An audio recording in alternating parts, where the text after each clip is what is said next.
Hello and welcome to the Telegraph studios. I'm Rachel Downey and today we're going to be discussing the major security concerns around the adoption of cloud.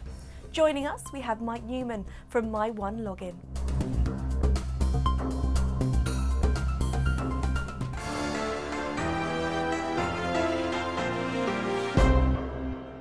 Hello Mike. Morning Rachel. Mike, more and more people are adopting cloud. What are the biggest challenges? Well, the biggest challenge for businesses is that employees are having to manage more and more business-related passwords, not just for legacy applications, but also for all these new cloud services that we're talking about.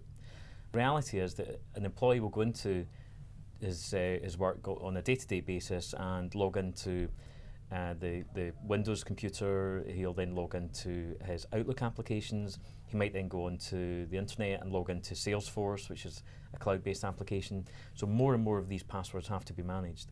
Now the reality is that employees have to find a solution to that if the business doesn't offer one. And what that means is that typically they will store passwords in spreadsheets, maybe put them in Dropbox unsecurely, or they might store them in their mobile phone, and that synchronizes with iCloud, and we all know how secure iCloud is. So these kind of insecure practices all lead to significant risk for the business. So businesses really are losing control of their business passwords. How can we make sure then that employees are all on the same page, that the amount of passwords and safety words, everything, that there's no security breaches? Well, the first thing is businesses need to get back in control of their business passwords. And what that means is the solution that they put in place has to give them that control, but at the same time offer the convenience to end users that they need. So considerations are, does the solution they put in place work with legacy applications and cloud-based services? Because that's what's needed to offer the employees the convenience they need. The next thing to think about is, how does the solution affect security? It's no good putting in place a solution that actually weakens corporate security, so anything that goes in has to actually strengthen it and make the company more secure than it was before. And the final point is that you also need to consider deployment time. The service you put in needs to be easy and fast to deploy, so that you're not left with a rollout that's still going and still running in 12 months' time. So you want something that can be up and running within hours rather than months. So listening to you, Mike, this is more than an IT problem, it's a business question. Yeah, absolutely. And it's important that, if the right solution is adopted, it really should deliver a very clear and compelling return on investment. And if you look at the figures, they're quite compelling. Gartner say that something like 25 to 40% of all help desk calls are related to forgotten passwords. Now, with the right solution, you can completely eliminate those calls from your organisation, and that means eliminating all of that cost.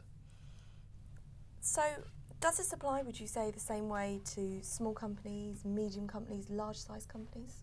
Well, with My One Login, it's a software as a service product, so that means that it can easily be adopted by a large corporate. In fact, you could have 1,000 employees, for instance, in a business, could be set up within less than an hour.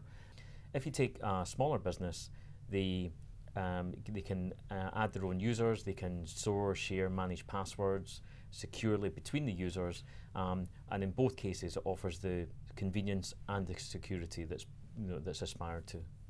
So say we sign up, how long will it take, and will I need any extra assistance with it? Well, it's a very straightforward process, and a large company, let's say of 1,000 employees, can be up and running in less than an hour. So really easy to set up and really quick to deploy. And that means that the benefits of security are literally minutes away. How can you guarantee there's no leak of any data? We use actually one of the highest standards of encryption available on the market today, and it's called AES. And basically what that means is it's a military grade level of encryption, and it means that all of the data that employees store, so all of the passwords that employees store with us, is encrypted in their browser and client side before it's sent to us for storage. So let's say the worst case scenario happened, someone breached our information, managed to get access to the information in our database, then they've got a bunch of useless information that's all scrambled, and it's totally impossible to decrypt without knowing the end user's phrase that was used to encrypt it. Where do you see security in the future, say 5 to 10 years, and what would you say are the future trends? Well, every few months you see articles surfacing about the death or demise of the password, and it's going to be replaced by something else. If you look back to the mid-90s, Hewlett-Packard decided they would introduce biometric fingerprint scanning on laptops, the service really never took off. And the reason for that is that any new technology that replaces passwords would have to overcome a significant number of technical, security, privacy, and interoperability barriers before it became widely pervasive. And for that reason, the password's here to stay for the foreseeable future.